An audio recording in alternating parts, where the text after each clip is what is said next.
Are you struggling to conceive? You have options, and at Piedmont Reproductive Endocrinology Group, we'll make sure you have the guidance and support you need. PREG is known for individualized fertility care that's unique to every patient. We take the time to provide a reassuring and empowering experience because we believe that you deserve nothing less. Let us help you on your journey to parenthood. Visit us at pregonline.com to learn more. Get the guidance and support you need at Piedmont Reproductive Endocrinology Group.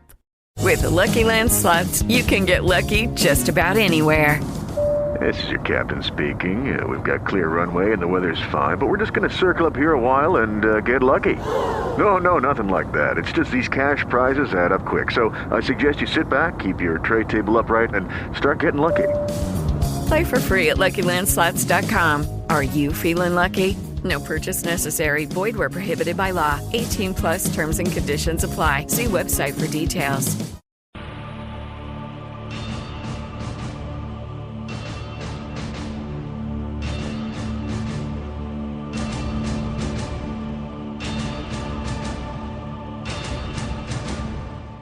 Okay, so this is We Should Be Terminators. Dun, dun, dun, dun, dun, dun. Like my music? Yeah, I love it. It's the opening of this. It's pretty iconic. It reminds me almost like of a John Williams thing. It's a dun dun dun dun dun.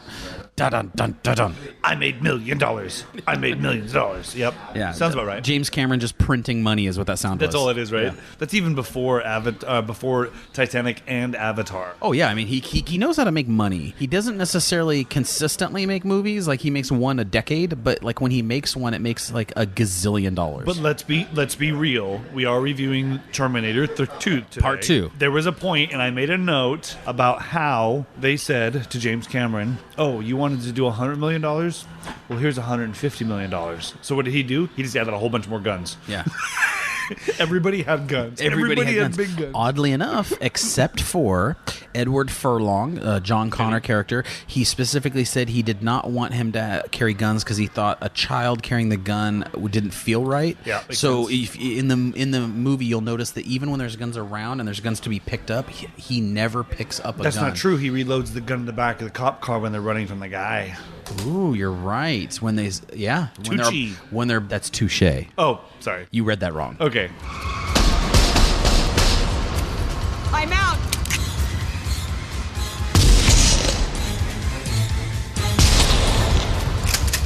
Come on. Here. Reload.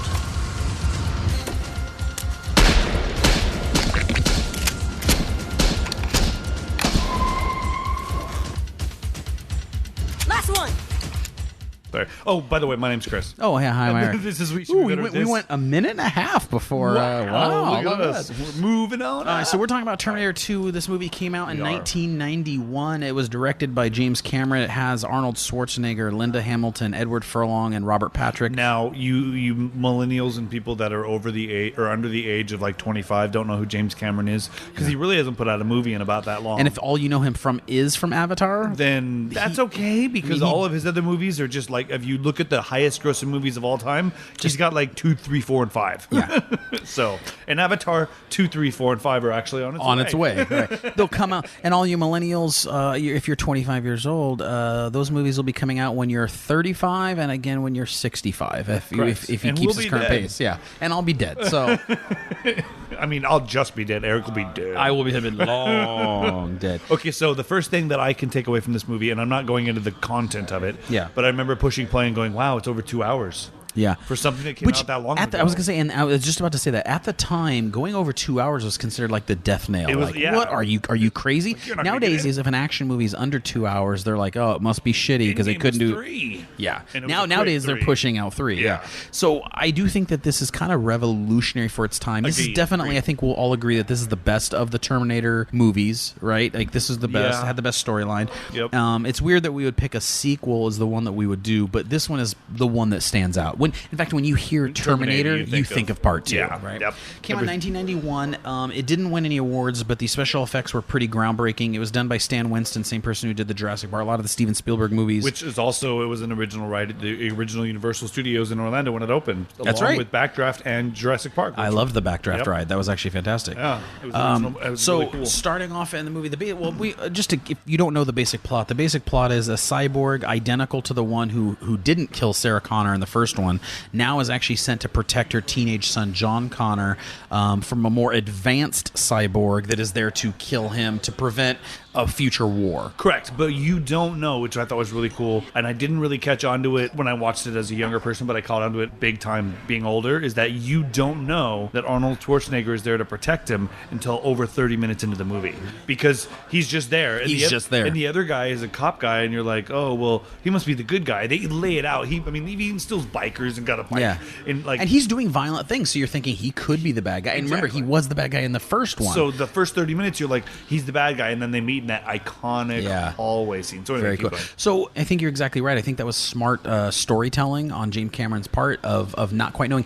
What was great is watching this. Both I haven't watched it in years, so rewatching it was not only great to see it as like a father, an adult, but watching it with my kids, which it's a slightly inappropriate movie, but it was fun. They were fine watching. Did they all just start doing push-ups like Lyndon Hamilton? No. Okay. But it was funny watching it with them because they made comments during the movie where they would say things like, "Of course, I would trust the guy who's coming as the cop." Like, yeah, exactly.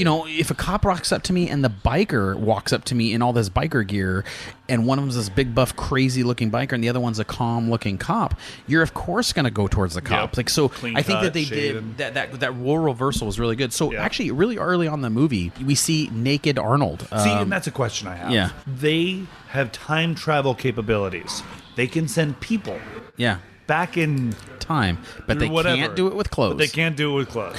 And I have to say that Arnold must have had that written in his contract. He's super buff guy with a schlong that's probably like the size of a baby's arm. Like Then the second movie, he's like, "Oh, I got varicose veins. You can't do that." Yeah, but Arnold Schwarzenegger's schlong is probably like a baby's arm holding an apple. So of course he's really? like, with all the steroids he took. Yeah, that's true. It's probably more of a needle in a haystack. It's probably like a stack of dimes. But he had to have that in his contract. I want my glamour shot of me oiled up in a perfect bodybuilder's pose, fully muscled up and walking around. What's funny is because later on you can totally tell there's somebody actually driving the motorcycle because he couldn't do the stunts. Yeah. So, so he's naked and he goes into the biker bar. I love the scene where he goes to that one guy. He's eyeing everyone to see whose clothes will fit. And he sees the one that fits and he goes, "I'll need your clothes and your motorcycle." And he goes, "You didn't say please." Yeah. And then the guy spit in his face. Yeah, or he puts a cigarette out on his chest and then spits in his face. That's right. I need your clothes, your boots, and your motorcycle.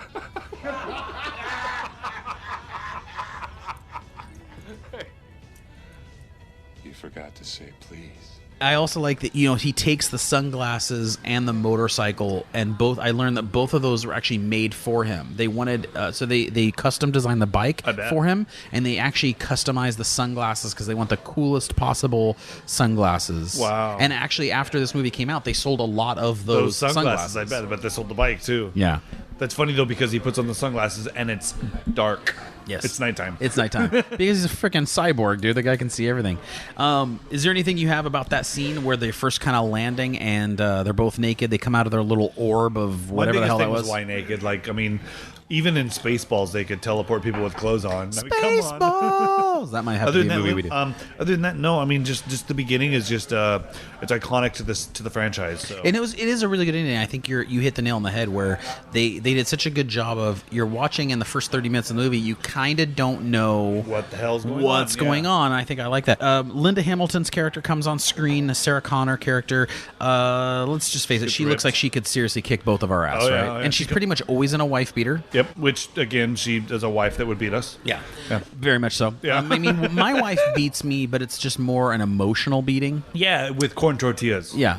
With corn. You ever seen that baby challenge where they stick cheese to the face? That's Eric and his wife. She just throws corn tortillas at his face. They just stick. They don't get eaten, and she worries. So Linda Hamilton, Sarah Connor's character, is in a mental institution, and I want to ask you: mental institutions never come off good in any movie. Anytime someone's in a mental institution, they're always being abused, raped, shocked, beaten. I want to know. Even Happy Gilmore. Yes, it's like, bad. Help me! You better shut up. You better. Yeah. So what I want to know is, are mental institutions really that bad, or is this a Hollywood creation? I'll tell you in 2 weeks. Started seeing a shrink, so I'll tell you. I don't know. They always come off so bad in movies. I just think everybody's afraid of them. That's why it's an easy. What do they call it? Stereotype? In a movie stereotype. Yeah. So the mental institution, let's just say, it's not going well for Linda Hamilton. No, it's not. But I'm surprised they let her turn her bed on its side and do pull-ups on the leg of the bed. Yeah. I'm like, that's pretty intense. Where would that be? Why would you go I don't think I would allow that in mine. You sounded like Beaker from the Muppets.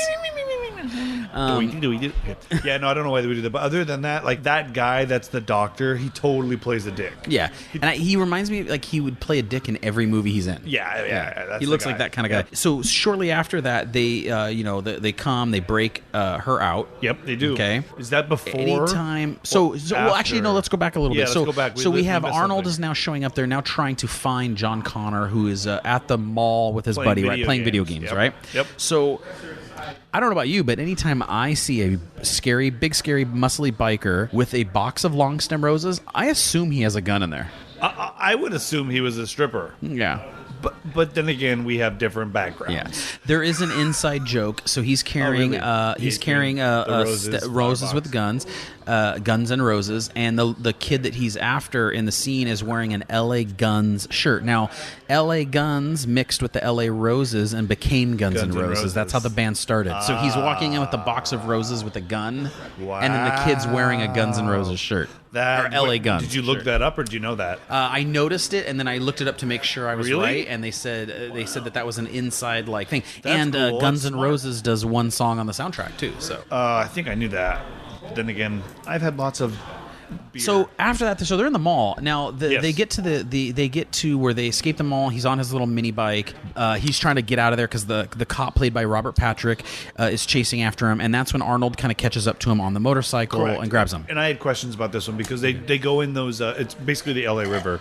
It's river in quotation marks. By the way. It's the channels where all the dirt and stuff runs off from the rainwater goes. And nowadays, by the way, when that explosion happens at the end of this chase, as soon as it happened, Audrey had a funny comment. She goes, "If that happened nowadays, that would have killed like 150 homeless people." Oh yeah, because they would all be right there under the overpass. She is funny. But my question, I had two questions. One, you see this film and it's based out of L.A. Mm-hmm. You know, you see, and you recognize a lot of places. Exactly, and then you recognize a lot of this. Did that mean something different to you, being that you lived in Southern California? Yeah, it did, because you start to notice things. I don't know about you, but every time I see a movie where it's set in the Los Angeles area, I always wonder why there's never any traffic in the movie. Every character seems to be able to drive wherever they want. La La Land's closed off the overpass, and there's nobody driving by. So yeah, there's like never any traffic. People can zoom in and out of traffic and do all kinds of crazy things in every movie about LA. But yet in reality, if it was about LA, it would be like, we're on a chase scene, get on the freeway, and you get on the freeway and you guys are both behind each other, and then you have to get out on foot and run, chase each other. Then you get off the freeway and you'd be like stuck behind a line of cars going in and out. So what was the other thing? What was the other thing you had about that scene? The other thing I had about that scene was that it was so obvious at the point where Arnold jumps into the river. Yes, that's not him. That it's not even close. It's not even close to being so a couple. Yeah, I think I was thinking of that. First of all, I think that's such a great chase scene in the LA River. Oh, it's fun. A really, really great chase scene. And I have to ask you, is this movie a top 5? So first of all, when I was watching it, something that kind of came flooding back was this movie is a constant chase movie. Yeah. The whole movie, they're being chased, right? Yep. And I got to ask you, is this movie, when it comes to like the car chases and all that, top 5 best chase movies of all time?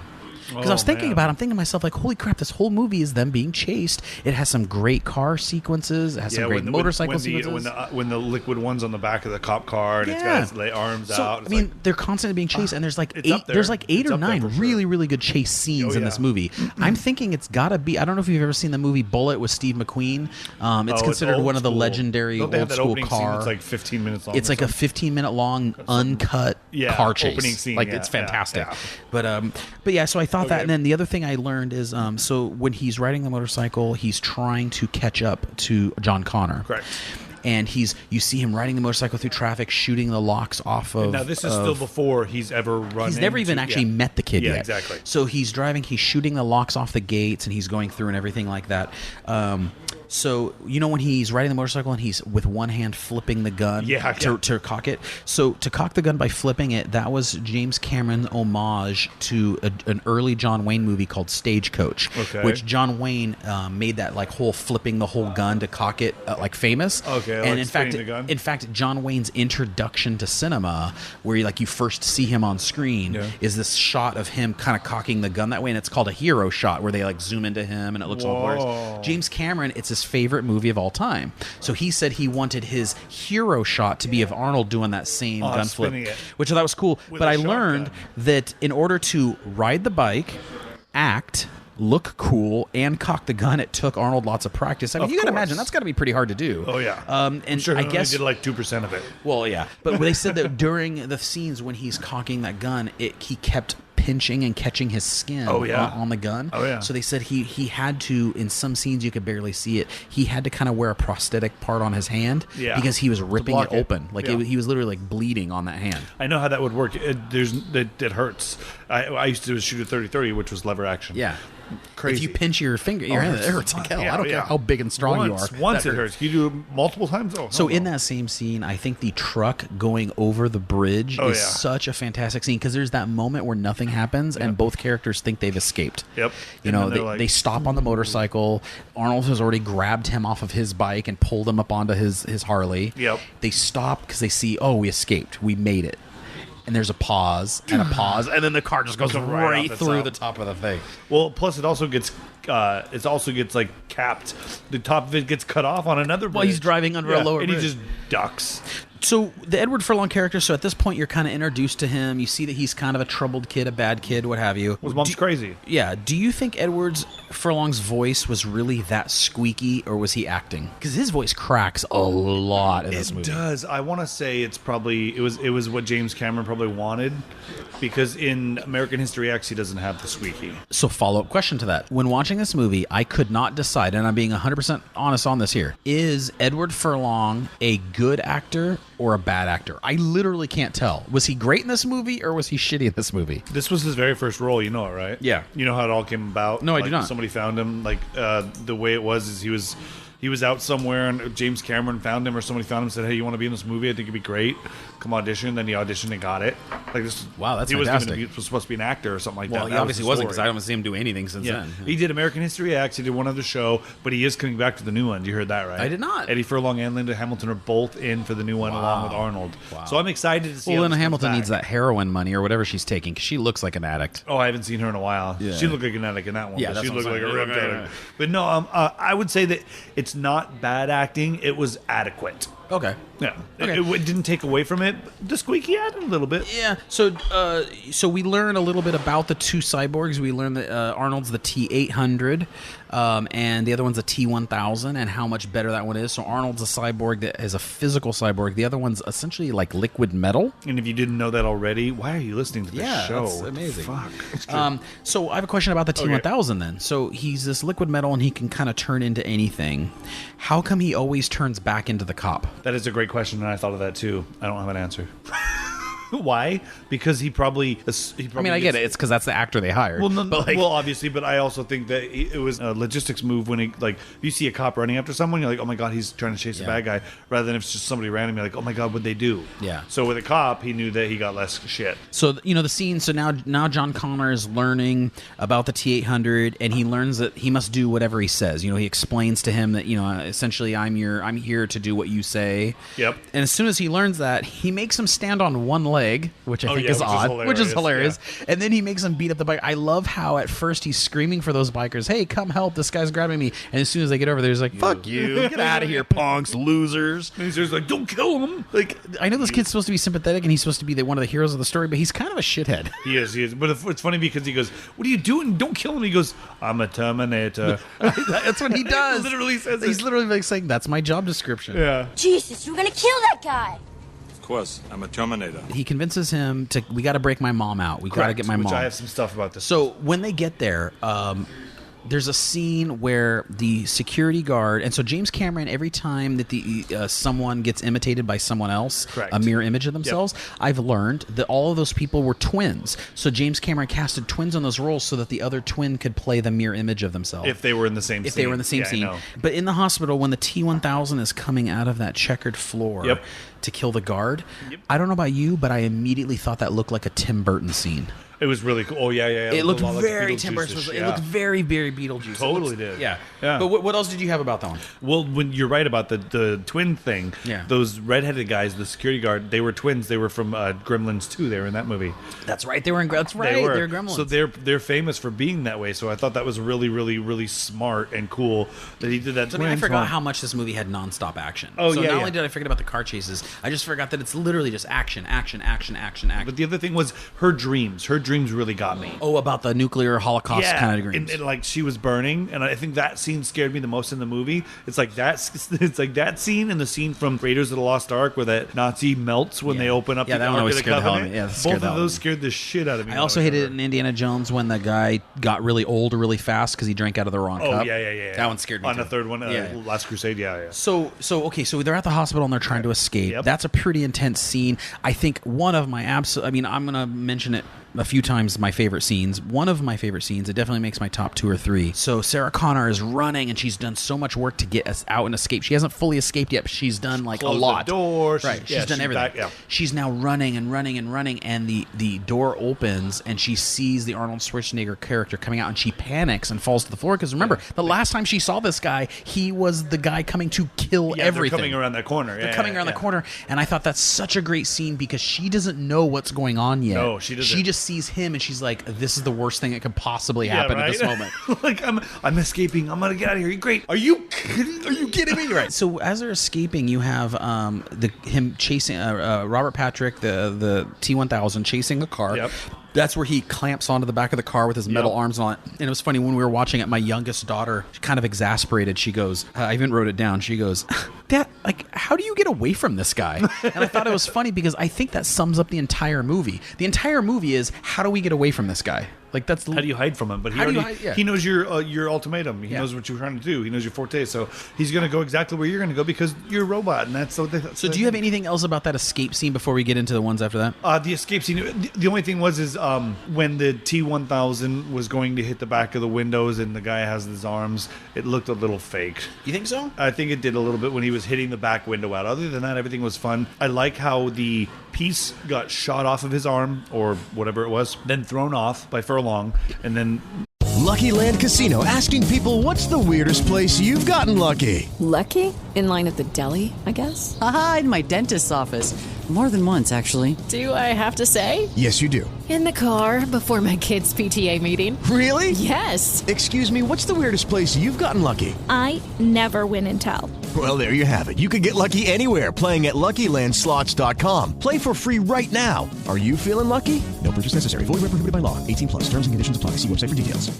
After they got away, that cop or the T-1000 walks up and it just kind of like melts and goes right back into his foot. That was such a cool scene. It's so cool. And that's what I mean about how the effects really did such a great job, especially for 1991. Yeah, definitely. I got more about the effects later on. There's a couple of scenes I didn't remember until I watched. One of them happens right after the scene we just talked about. So they get away, they make their escape. I honestly did not remember the scene where they took the chip out of the T-800's brain. I didn't remember that either. And then immediately after that, he tries to teach him how to smile, and it's his most awkward, wow. Yes. I didn't remember that scene either. don't And so those either. really kind of hit me I'm guessing as like they I was got watching cut it for the first TNT. time. I think they got cut from the TNT version. Maybe because that's what it's always on. So, but that's what I'm saying, like TBS, TNT, and I thought the same thing. And I thought to myself, the special effects are so cool that it looks like they're literally in his skull. Yeah. And then later on in the movie, he cuts his arm and pulls his skin back. Another great special effects. I was thinking those two things were like the best you'd ever seen at that point. Yeah. They were really good. Can we all agree that Sarah Connor, Linda Hamilton,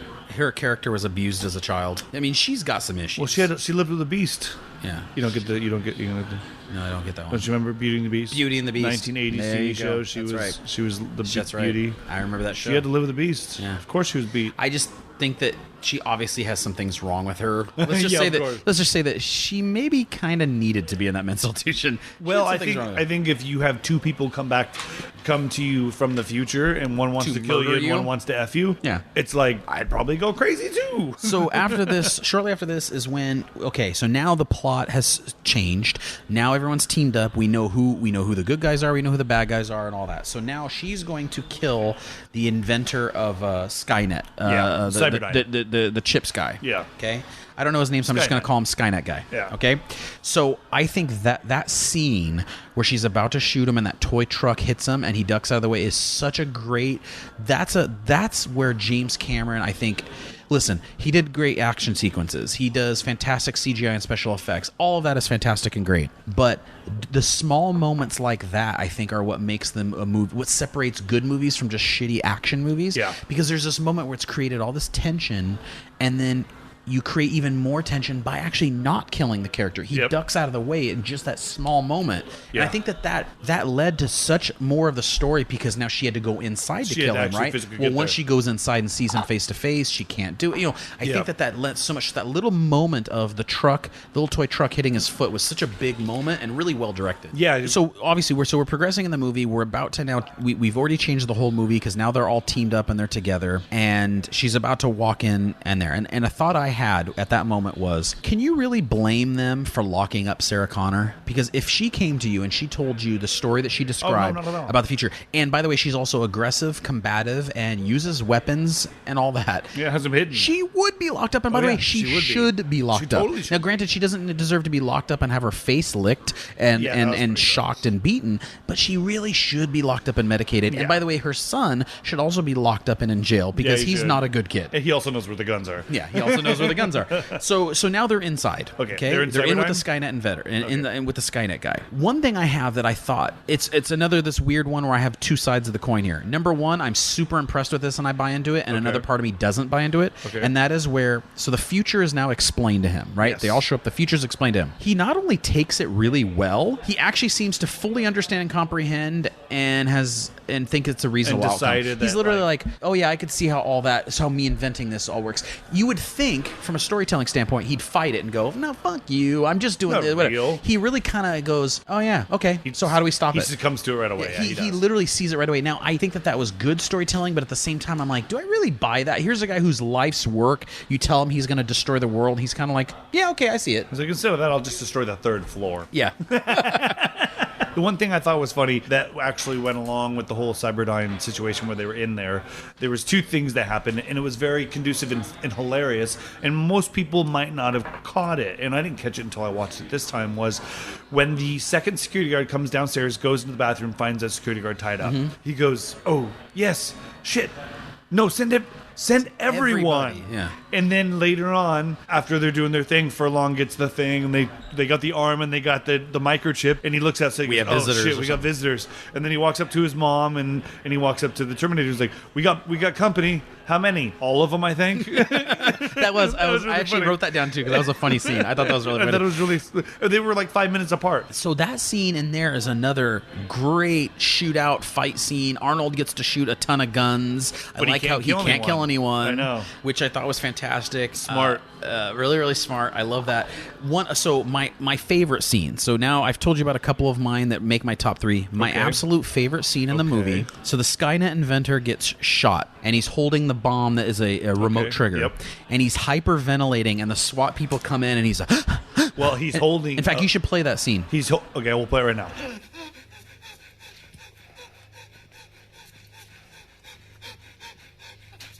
I don't know how much longer I can hold this.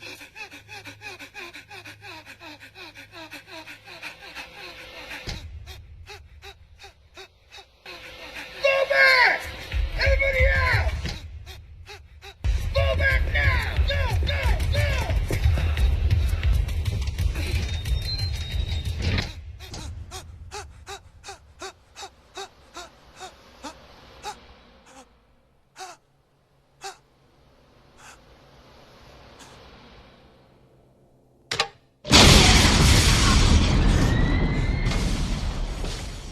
So they're playing a scene. So he's holding it. But he's holding a weight. Well, it's over the button. Over it, yes. And he's I don't know how much longer I can hold this. And the SWAT guy is kind of like, yeah, we need to get out of here. Yeah. Because they've seen at this point all of the explosives. Yeah, everything. So they know that place is rigged to go off. Well, I don't know how far they got out. I don't know how far they got out either. I have a feeling they all blew up. I don't think they made it. I don't think they ran out fast enough. So there was one. Go ahead. Keep going. No, I was going to say, but that is I think my all-time favorite scene in the movie. I remember that vividly. Yeah. But yeah, I remember that scene. So Arnold gets there. They go downstairs. They're trying to escape. There's 100 people. Arnold's just shooting people with like gas guns. Just the cartridges are hitting him and knocking him down. He goes out there and he grabs a SWAT truck. Yeah. Again, back to my more guns. Yeah. Full of guns. Drives through windows, flips and does a the bitch, great spin around. Drives out, and then they end up. And he gets his famous lines, "Hasta la vista, baby," and "I'll be back." I'll be back. Hasta la vista, baby. I'll be back. And then they go out and then they run. And they run from this cyborg and a helicopter. And the helicopter hits the back of the SWAT truck, and the helicopter loses. Well, we all know how strong SWAT trucks are. But is that really practical? We had talked when we did The Matrix about the helicopter hitting the building and that cool effect. The ripple. This was kind of the opposite. The helicopter hit the truck and went boom. It just stopped. It was like a paper mache helicopter. I know. I wrote that down going, that didn't seem... That's the one unrealistic thing that I saw in a movie about robots. So wait, actually, speaking about the helicopter, my second favorite scene in the movie takes place right after the first one. So you're in the helicopter. Okay. T-1000 has just jumped his motorcycle and landed on the helicopter. He climbs in through the window via liquid metal and says, "Get out." And the guy's like, "Okay," and he gets out of the helicopter in the air. The helicopter doesn't crash or anything. Yeah, but I just like how the guy's like, "Okay, I'm out." But he thought about it. I mean, there's probably a cut scene where he's like, "Well, the trajectory of my fall is only about 20 feet," and he did all the math. And then the T-1000's like, "Are you done yet? I'm a robot. I could have helped you." And then he's like, "No, I'm not done yet." Okay, but that was a pretty great stunt. The rolling out the window on the motorcycle, grabbing on, coming in, liquid into the window. That was fantastic. That was fantastic. So. One thing I thought of, and I wrote this down because I wanted to ask you. This movie reminds me of another movie that we just recently did, and that's Jurassic Park. Okay. So you're being chased by something that seems bigger and faster and more advanced than you. Yep. You're going against futuristic tech gone awry. Okay. You have kids mixed in with adults that are also trying to escape the situation. Okay. You have this feeling of being trapped. You have to hide indoors and not be found and escape out the back. And I mean, it felt very Jurassic Park-like to me. Sounds like my childhood. It does, yeah. Yeah, no, you're right. Plus Jurassic World. Plus Flight of the Navigator. Yeah, like a little bit, of all of them. We're kind of in there, right? So the special effects, in my opinion, just really holds up. Even in today's CGI-driven movies, in my opinion, this is how CGI should be. It was mixed with real-life stunts. It wasn't, here is an entire movie where the entire movie is CGI, and I think you get lost in it. Like, you forget. Yeah. I like that this one was mostly practical stunts done by real people with a mixture of CGI mixed in to enhance it. In my opinion, that is the best use of CGI, rather than an entire movie where the actors are in front of a green screen the entire movie. And I agree. And one of the coolest things that I remember about the CGI was there was one time when I think Arnold threw the T-1000 against the wall, face first. Yes. And he instantly... His whole body just turned. And flipped. See, that's a quick, fantastic use of it. I saw that and I'm like, when I saw that when I was younger, I was like, wait, what? It could do that? Well, of course it could do that. Why wouldn't it do that? It makes more sense. Right. Why turn around when I could just do that? Yeah. And I remember thinking how practical it was if that was real. And, so now we're essentially at the end of the movie. He's chased him down. You've crashed the big cryogenic tanker into the I was introduced to liquid nitrogen because of this movie. Okay, so you're now in a steel mill. Yep. I would really like you to play the Simpsons clip now of the gay steel mill.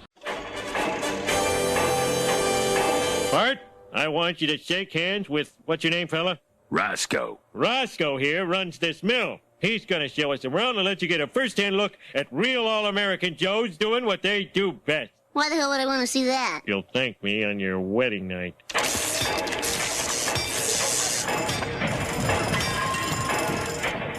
Hey, listen up. I want all of you to say hello to the Simpsons. Hello? Has the whole world gone insane?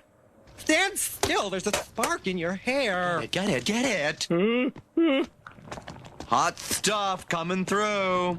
Dad, why did you bring me to a gay steel mill? I don't know.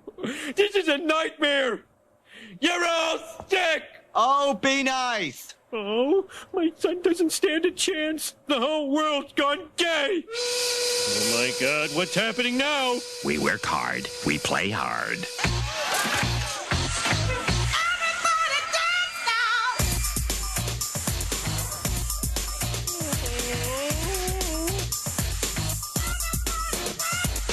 We work hard and we play hard. Dad, why did you take me to a gay steel mill? I don't know.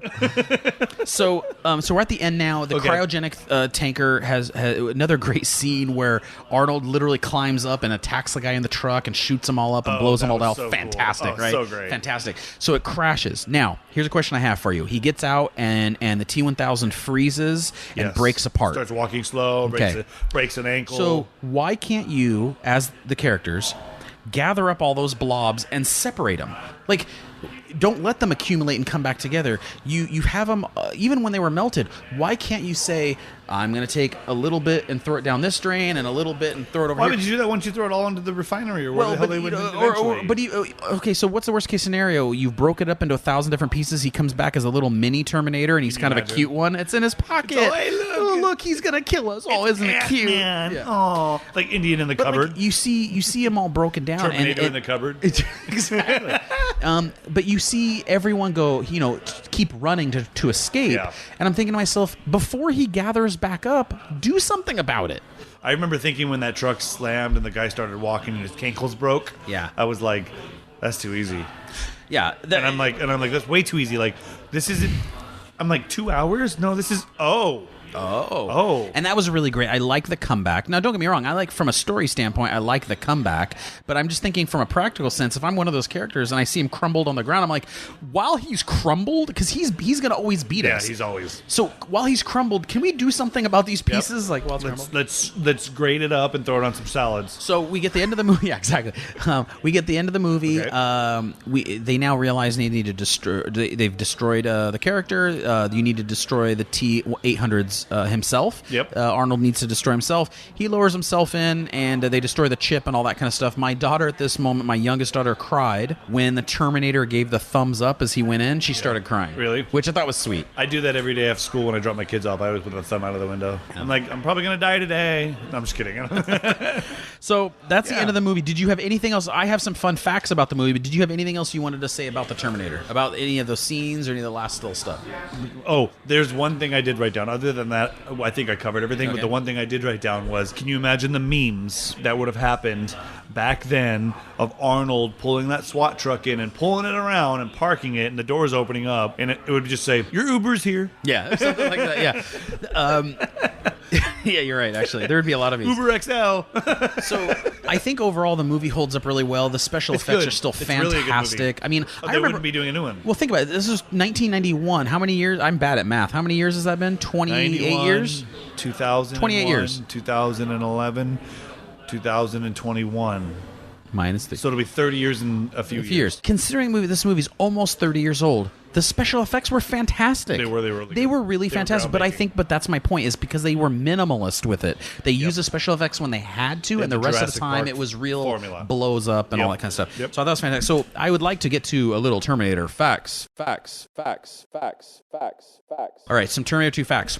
Robert Patrick who played T-1000, Okay. got the job because in the audition, he gave the casting director that well-known T-1000 stare, and it creeped her out. Really? And she said, "You're hired." He literally he didn't say a word. He just stared at her with that like kind of head tilted down up look.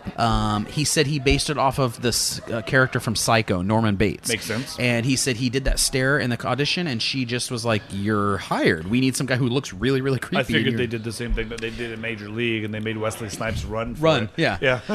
Robert Patrick is also the older brother of Richard Patrick, who is the frontman of the band Filter, who had that song "Take a Picture" and "Hey Man, Nice Shot." Hey Man, Nice Shirt. Yeah. I remember that song. Nice shirt. Remember that song? Next fact: the Terminator 2 team had to come up with sound effects for the T-1000, Yes. and the sound effect of the T-1000 transforming was recorded of dog food coming out of a can. Okay. When he would transform from one thing to another, whatever the sound, it's the sound of dog food coming out of a can. Another sound effect was achieved by wrapping a microphone in a latex condom and then sinking it in a mixture of water and flour that had been brought to a boil. You don't have sex much, huh? No. Okay, because you were looking at stuff up at night? Yeah, this is what I'm doing instead of making love to my wife. Okay, we had talked about twins before. Linda Hamilton's twin sister, Leslie Hamilton, portrayed Sarah when the T-1000 imitated her at the end. I did not that know was she her had a twin sister sister. who has never done acting, but they said we need this mirrored image, so when the T-1000 is playing her, that role reversal, that was her twin sister playing that role. I've never known she had a twin sister. There you go. That's why these are Terminator 2 facts. I think James Cameron just has a fetish for twins. I think he has a twin fetish, yeah. It's like Quentin Tarantino and the feet. His fetish is twins. So the shopping mall in which the two Terminators kind of first descend on John Connor, that's Santa Monica Place, and that is the same mall that was used in Fast Times at Ridgemont High. I was going to say, that was another thing I was thinking about, too. Do you know that mall? Do you know where it was at? I did. I knew. Yeah, Santa Monica. So James Cameron says that not only was the biker bar scene filmed across the street from where Rodney King was beaten, they were filming on the night he was beaten. When Rodney King was being beat, they were inside of a bar on the other side of the street filming that bar scene where Arnold Schwarzenegger is naked in the bar. That was filmed on the same night and across the street from where RodneyKing was being beaten. Wow, isn't that cool? They didn't stop production because of riots? No, well, the riots happened later after the video came out. Yeah, that's but crazy. They were filming that night, and on that same scene, a female passerby actually wandered into the biker bar set thinking it was the bar was up and running and all that, and she sees Arnold. Now, he was wearing really skimpy shorts in that scene. So she walked by all the location trucks and the cameras and the lights and walked in to get a drink. So she should be our SMRT person. She's probably a little drunk. She sees Arnold Schwarzenegger standing in the bar dressed in only his boxer shorts and wondered aloud what was going on, and Schwarzenegger replied that it's male stripper night. That was his reply, and I guess the whole crew laughed. See, if I was rich and I was the main actor, I'd be funny as fuck Same all as the the time. thing, too. Yeah, what do you got to lose? Yeah, you already paid me $12 million. Cool. A couple more facts. Production took so long that Edward Furlong visibly aged during the shoot. So when you watch it, you could actually see that, for instance, he's very young in all the desert scenes because they shot that first. And in the other scenes, his voice even started to break and pitch and all that because they had to go back in post-production and refilm. Wow. So this filming took almost a year. Wow. So he aged. When they're that young, you age a lot more. 100%, but I wonder how old the blue people will be in Avatar. Because it's taken them 37 years to make a sequel. Yeah. This movie's going to be 9 hours long. It's going to be 3 parts. My final Terminator 2 facts. Keep doing is Arnold Schwarzenegger made $15 million for this movie, which at the time, that's a lot. That is a lot. And he has a total of 700 words of dialogue, so that means he was paid $21,429 per word, meaning the phrase, hasta la vista, baby. He made $85,716. But didn't he say it twice? Well, he wanted to get paid more. He's like, those were upcharge. All right, well, that was my Terminator 2 facts. So now that we've wrapped this up, Chris. Do that thing again. Terminator facts. So we've reviewed this movie. Yep. This is yet again another movie that comes on TNT, which I really think is what we should rename the segment. That's TNT movies. Our Christmas show is going to be us doing the 24-hour lineup like we were talking about. We're going to do a Christmas story because it's always on TNT and TBS. Well, no, this is fun. I love this movie. It was a great movie. Again, original. It was great rewatching it. I had a lot of fun rewatching me too. it. Again, there was parts I was like, oh that happened, or I don't remember that. And I think it's totally the TNT cut. I think it is. So, I think you're right, because the couple scenes I know weren't in there, because I don't remember them all. I've done that with Lord of the Rings on TNT, and I'm like, wait, I've never seen that. Why would you watch Lord of the Rings with commercials? Because I don't have anything to do for 13 hours. Okay. Like, I hate movies with commercials because it breaks up the flow of the movie so much. Yeah. I can put up with some commercials, but when you do TNT and it's a commercial every 5.5 minutes, that makes with the a 3.5 hour movie? Yeah, that's long. Yeah. So your Sunday's shot is what I'm saying. Yeah, it's done. All right, so follow us, like us, comment, message, rate, do all of those nice things. And by the way, tell us if you have a movie that you would like to hear us talk about. Yeah, and maybe one of these days... The Little Mermaid? No. Maybe one of these days we'll do an interruption too, where we're actually watch the whole movie together and make jokes. Like Mystery Science Theater 3000 style. Go. We'll call it Mystery Science Theater 2000. Yeah. No one's ever done that before. No. 2100. There we go. Yeah. It'll be like we'll Jump Street. We'll be on sale. We'll do $29.99. Yeah, right. We're on sale. It'll be like we're a Price is Right. All right, guys. Everybody out.